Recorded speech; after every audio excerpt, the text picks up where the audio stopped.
बघा किती छान खुसखुशीत आपली ही कचोरी तयार झालेली आहे आणि बघू शकताय तुम्ही बिलकुल पण म्हणजे त्याला कडकपणा वगैरे नाही आहे. अगदी खुसखुशीत झाली आहे आणि विशेष म्हणजे ही कचोरी बनवलेली आहे गव्हाच्या पिठापासून. तर उशीर न करता रेसिपीला आपण सुरुवात करूयात. नमस्कार सर्वांना, प्रश्नांत रेसिपीज अँड मच मोर या आपल्या चॅनलवरती मी रेश्मा तुम्हा सर्वांचं मनापासून स्वागत करते. आज आपण पाहतोय हिरव्या मटारची कचोरी कशी बनवायची ते. आणि त्यासाठी या ठिकाणी मी 1 कप भरून ओला हिरवा मटार घेतलेला आहे आणि तो आपल्याला उकडून घ्यायचा आहे. म्हणजे थोडासा उकळून घ्यायचा आहे, अगदी काही फार शिजवून वगैरे घ्यायचं नाही आहे. आणि त्याच्यामध्ये 1 चमचा मीठ, 1 चमचा साखर घातली. त्याचबरोबर वाटणासाठी या ठिकाणी हिरव्या मिरच्या, कोथिंबीर, आलं, लसूण साहित्य घेतलेलं आहे आणि त्याचबरोबर 1 चमचा त्याच्यामध्ये बडीशोप पण घातलेली आहे. तर ते वाटण बारीक करून घ्यायचं आहे, भरडसर ठेवायचं आहे, खूप जास्त बारीक नाही करायचं. मटार आपले उकळले की लगेचच काढून साईडला ठेवायचे, म्हणजे पाणी निथळत ठेवायचं आणि थंड झाले की लगेचच आपल्याला या कचोरीचं सारण बनवायला घ्यायचं आहे. तर या ठिकाणी मी कढई गरम करायला ठेवली. त्यामध्ये साधारणतः 2 चमचे तेल घेतलेलं आहे आणि या तेलामध्ये आपल्याला हे वाटण जे आहे तर ते अ, छान व्यवस्थित असं भाजून घ्यायचं आहे. त्याच्यामध्येच मी ॲड करते थोडंसं हिंग, साधारणतः पाव चमचा इतपत. त्याचबरोबर त्याच्यामध्ये ॲड केलेलं आहे हळद पावडर, त्यानंतर थोडासा गरम मसाला, त्याचबरोबर आमचूर पावडर, धने आणि जिरेपूडसुद्धा घालायचे आहे. तर हे छान व्यवस्थित असं आपल्याला मसाला व्यवस्थित भाजून घ्यायचा आहे आणि मग त्याच्यामध्ये उकडलेले आपले जे मटार आहेत ना, तर ते छान व्यवस्थित परतून घ्यायचे आहेत आणि चांगले परतले गेले म्हणजे त्याच्यामध्ये पाणी नाही राहिलं पाहिजे. चांगलं असं कोरडं सारण आपलं तयार झालं पाहिजे. अगदी फडफडीत नाही, पण त्याच्यामध्ये पाणी राहता कामा नये. पाणी जर राहिलं तर मग काय होतं की आपली कचोरी फुटते, त्याच्यातलं सारण बाहेर येतं. तर त्यासाठी ही एक टिप लक्षात ठेवायची की सारणामध्ये पाणी नाही राहिलं पाहिजे. त्याचबरोबर याच्यामध्ये ॲड केलेलं आहे चवीनुसार मीठ आणि छान व्यवस्थित परतून घ्यायचं आणि हेच सारण काय करायचं आहे, स्मॅशरने बारीक करायचं आहे किंवा मिक्सरमधून तुम्ही थोडंसं भरडसर काढलं तरी चालेल. अगदी मोठे मोठे तुकडे वाटाण्याचे ठेवायचे नाहीत, नाहीतर आपली कचोरी फुटते. त्याचबरोबर या ठिकाणी 2 कप मी गव्हाचं पीठ घेतले. पाव कप आपलं बारीक रवा घेतलेला आहे. बारीक रवा नसेल तर जरा मिक्सरमधून तो बारीक म्हणजे मोठा रवा बारीक करून घेतला तरी चालेल. त्यामध्ये 1 चमचा ओवा घातलेला आहे आणि 3 चमचे तेलाचं मोहन घालायचं आहे. थंडच तेल वापरायचं आहे, गरम तेल नाही. आणि हे व्यवस्थित अगोदर काय करायचं आहे, तेल सगळ्या पिठाला चोळून घ्यायचं आहे आणि नंतर मग आपण थंड पाण्यानं आपल्याला हे पीठ मळून घ्यायचं आहे. आता कचोरीचं पीठ मळताना कधीही घट्ट पीठ मळायचं नाही. असं का? तर आपल्या कचोऱ्या छान खुसखुशीत जर का असतील, बनल्या पाहिजेत असं जर का वाटत असेल, तर त्यासाठी काय करायचं आहे, तर थंड पाण्याने आणि मऊसूत असंच पीठ मळून घ्यायचं आहे. खूप जास्त घट्ट गोळा करायचा नाही. तर इथं बघू शकताय तुम्ही, अगदी आपण चपातीला कशी कणिक मळतो ना, तशा पद्धतीची कन्सिस्टन्सी इथं ठेवलेली आहे. तुम्हाला लक्षात येईल. म्हणजे पीठ पातळच आहे, खूप जास्त घट्ट वगैरे मळलेलं नाही आहे. आणि 5 ते 10 मिनटं रेस्टला ठेवायचं आहे.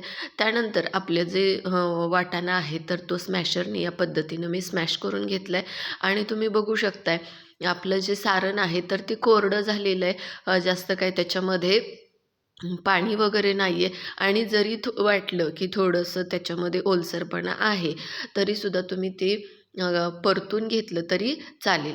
आणि वरून आपल्याला याच्यामध्ये काय करायचं आहे, गरम मसाला घालायचा आहे. म्हणजे त्याचा वास किंवा त्याचा जो सुगंध आहे तर तो छान टिकून राहण्यासाठी मदत होते. तर वरून मी या ठिकाणी काय केले, थोडासा गरम मसाला घातलेला आहे आणि छान व्यवस्थित असं हे सारण आपल्याला थंड झाले की लगेचच आपण आपली कचोरी बनवायला घेणार आहोत. आणि इथं तुम्ही सारणाची कन्सिस्टन्सी बघू शकताय. अशा पद्धतीचं सारण आपलं असलं पाहिजे. खूप जास्त पातळ सारण ठेवायचं नाही. तर चांगलं व्यवस्थित परतून घ्यायचं आणि सारण थंड करून घ्यायचं आहे. गरम सारणाचे गोळे बनवायचे नाहीत. तर इथं बघू शकताय सारण आपलं छान कोरडं झालेलं आहे, थंड पण झालेलं आहे आणि त्याचे आपल्याला म्हणजे लिंबाच्या आकारा एवढे जरी आपण त्याचे गोळे केले तरी चालतील. खूप जास्त मोठे कचोरी म्हणजे तुम्हाला त्याची साईज कशी हवी त्याच्यानुसार तुम्ही सारणाचे गोळे केले तरी चालतं. या ठिकाणी मी लिंबाच्या आकाराचेच इथं गोळे बनवून घेते आणि या 1 कप वाटाण्यामध्ये साधारणतः 9 ते 10 इतपत कचोऱ्या होतात. जर तुम्ही मोठ्या केल्या तर थोड्याशा कमी होतील. म्हणजे त्याच्यानुसार त्या वाटाणा घेऊ शकता किंवा हिरवा मटार घेऊ शकता. आता हिरवा मटार तुमच्याकडे अवेलेबल नसेल तर फ्रोझन मटार थोडासा नॉर्मल टेम्परेचरला करून घेऊन तो थोडासा पाण्यातनं उकळून काढला तरी चालेल. पण आत्ता सध्या आपल्याला हिरवे वाटाणे मिळतायत. तर ताजे वाटाण्याचाच ही कचोरी बनवून बघा. खूप छान होते चवीला. आणि इतर वेळी आपण मुगाच्या डाळीच्या वगैरे कचोऱ्या खातोच. पण सीझनेबल ज्या काही भाज्या आहेत तर त्या आपण खाल्ल्या पाहिजेत. तर पीठ आपलं छान आता तर या पद्धतीनं तुम्ही बघू शकताय गोळे बनवून घ्यायचेत. म्हणजे त्याच्यातले पदर जे असतात ना तर ते वेगळे होत नाहीत. ते जसेच्या तसे राहतात. त्यासाठी या पद्धतीचे गोळे बनवून घ्यायचे आहेत.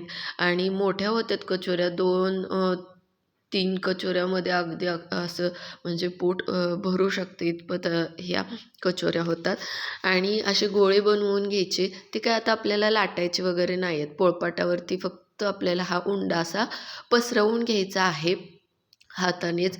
आणि थोडंसं जर गरज वाटली तर तेलाचा हात लावला तरी चालेल. आणि हा सारणाचा गोळामध्ये ठेवायचा आणि जसं आपण पुरणाचा वगैरे उंडा भरतो त्या पद्धतीनंच हा उंडा काय करायचा आपल्याला भरून घ्यायचा. व्यवस्थित असं ते पॅक करायचं आहे, नाहीतर कचोरी आपली तेलामध्ये फुटण्याची शक्यता असते. सगळं तेल खराब होतं. त्याचबरोबर चवसुद्धा म्हणजे तेलच करपलं तर काय होतं की चवच सगळी खराब होते. तर त्यासाठी आणि आपला मूड पण जातो. तर तेवढं होऊ नये यासाठी उंडा मात्र काय करायचा आहे व्यवस्थित असा पॅक करायचा आहे. या पद्धतीनंच हाताने थोडी काय करायची खाली ठेवून कचोरी अशी पसरवून घ्यायची. म्हणजे सारण सगळीकडे एकसारखं पसरलं जातं. आणि बघू शकताय तुम्ही आत्ता म्हणजे आपल्या या कचोरीची साईज बघा. आणि तेलात घातल्यानंतर अगदी टम्म अशी फुगते ही कचोरी. इथं मैद्याचा वापर टाळलेला आहे. मुलांसाठी हेल्दी आहे. आता याच सारणाचा तुम्ही पराठासुद्धा मुलांना बनवून देऊ शकता. जर तुम्हाला तळलेलं पदार्थ मुलांना द्यायचे नाही आहेत तर तळण्याऐवजी त्याचाच पराठा तुम्ही करून दिला तरीसुद्धा पराठासुद्धा खूप छान खुसखुशीत असा होतो. रवा वगैरे घालूनच केलं तरी चालेल. नसेल तर फक्त साध्या आपल्या पिठाचं केलं तरी चालेल. या ठिकाणी कढईमध्ये मी तेल गरम करायला ठेवलेलं आहे. तेल थोडंसं भरपूर लागतं आणि तेलाचं टेम्परेचर तुम्ही बघू शकता. अगदी कमी तेल तापलेलं असावं. खूप जास्त कडकडीत तेलामध्ये आपल्या कचोऱ्या सोडायच्या नाहीत. नाहीतर काय होतं की आपल्या कचोऱ्या म्हणजे वरून तर अशा तळलेल्या दिसतात पण आतून मग कच्च्या राहतात. तर त्यासाठी तेलाचं जे टेम्परेचर आहे तर ते नॉर्मल टेम्परेचर असलं पाहिजे. खूप जास्त तेल कडकडीत गरम करून घ्यायचं नाही. आणि कचोऱ्या सोडल्यानंतर त्या तळाशी जाऊन बसतात. जेव्हा त्या हळूहळू तळत येतात तेव्हा त्या फुगून वरती येतात. त्यावेळेसच आपण काय करायचं आहे त्या पलटायची. तोवर त्याला आपण हात लावायला जायचं नाही. इतर बारीक सारीक काही कामं असतील तर ती आपण त्या वेळेमध्ये करून घेऊ शकतो. आणि तुम्ही बघू शकताय कचोऱ्या छान आपल्या अशा टम्म फुगलेल्या आहेत. खूप छान कचोऱ्या बनवून तयार होतात. आणि बघू शकताय मस्त अशी कचोरी आपली फुगलेली आहे.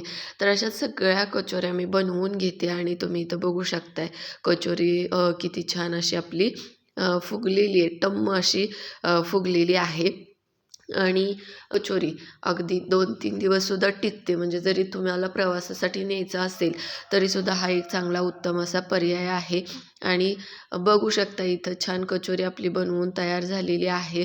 मस्त अशा चवीलासुद्धा तितक्यात छान लागतात. तर तुम्हाला कचोरीसुद्धा सगळ्या दाखवते बघा, चांगल्या फुलतात पण आणि विशेष म्हणजे गव्हाच्या पिठाचे, त्यामुळं पौष्टिक आहे. बिलकुल काही टेन्शन घ्यायचं कारण नाही आहे. आणि तुम्हाला इथं मी कचोरीसुद्धा फोडून दाखवलेली आहे. अगदी खुसखुशीत होती.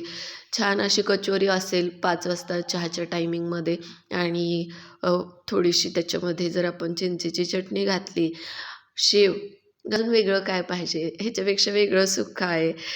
तर तुम्ही सुद्धा ही कचोरी नक्की बनवून बघा. कशी झाली ती मला कमेंट बॉक्समध्ये सांगायला विसरू नकात. चॅनलवरती नवीन असाल तर चॅनलला सबस्क्राईब करा. नंतर भेटूयात नवीन रेसिपीसह. तोपर्यंत चलो बाय.